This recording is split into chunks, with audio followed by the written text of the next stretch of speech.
Welcome to our next installment of Dispensationalism Today.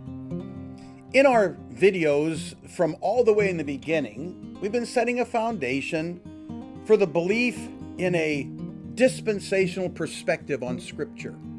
And we have noted that one of the most important aspects of this particular study is that we are going to seek to apply a literal, grammatical, historical, hermeneutical, biblical interpretation to our view of Scripture.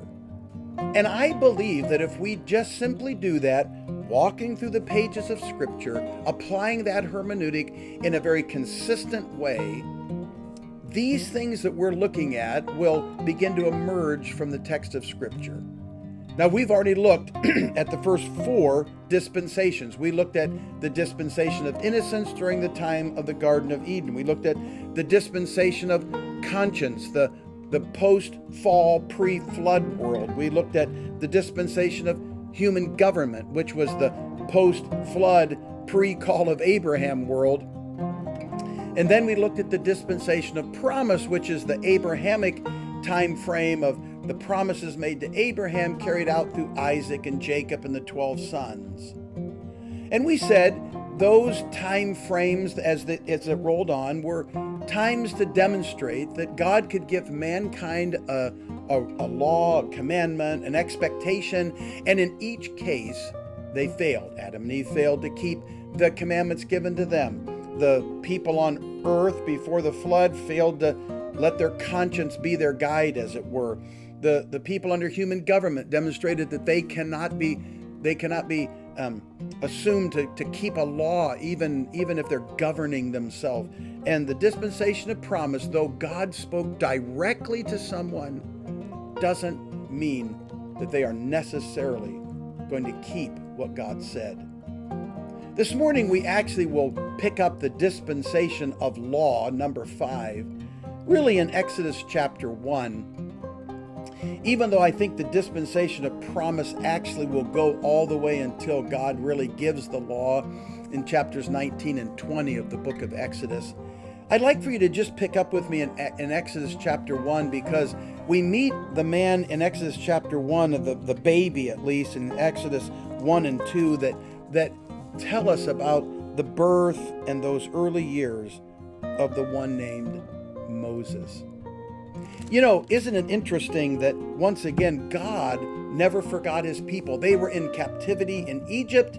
They went there 70 people, and they expanded into this multi-million group of Jewish people, and the Egyptians began to get afraid of what the future held, and so they began to oppress the Jewish race, and they began to put them in slavery and all of the things that we can see, until this man named Moses came along. And he was raised in the home of Pharaoh. He was raised with a silver spoon in his mouth.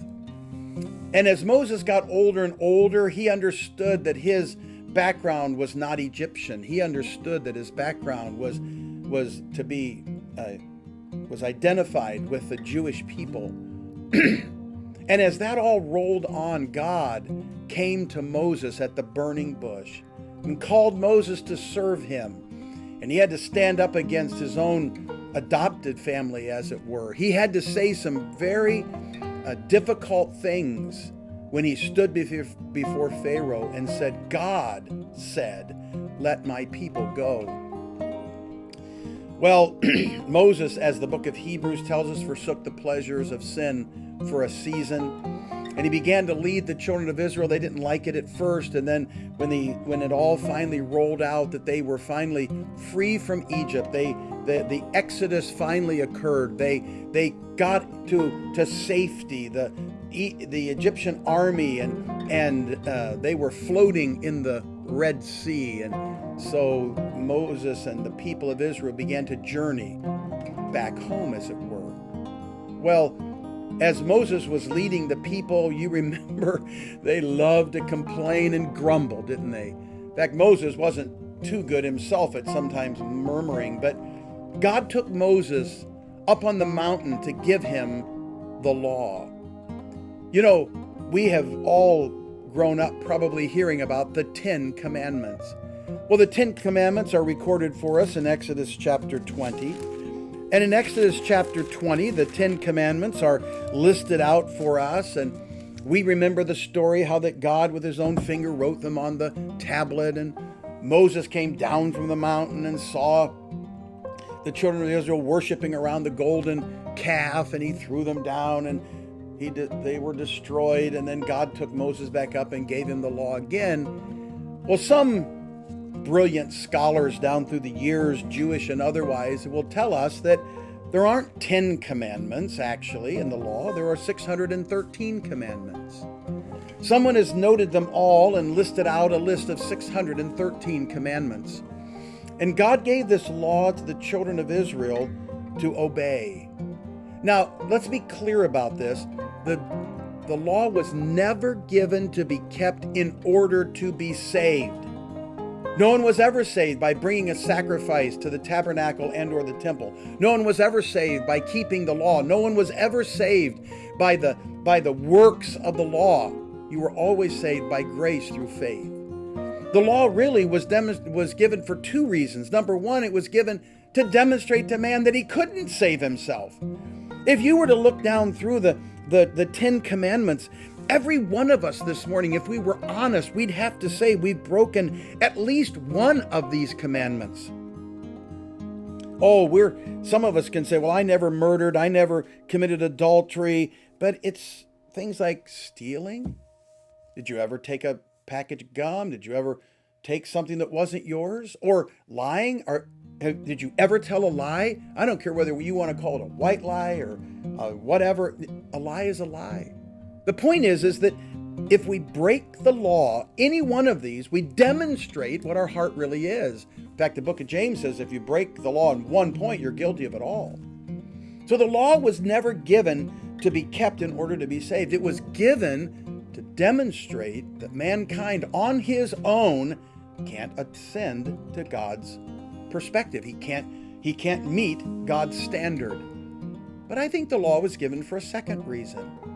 Those people in the Old Testament who were genuine believers, whose heart had been changed by regeneration, those who had placed their faith in Jehovah God, now the law became their standard by which they were to worship.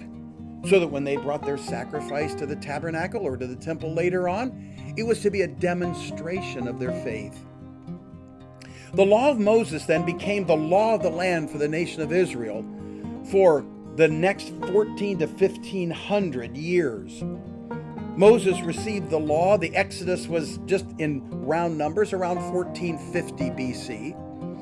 And so from then on through all the rest of your Old Testament, you're under the time of the law. In fact, the Gospels, Matthew, Mark, Luke, John, you're still under the law.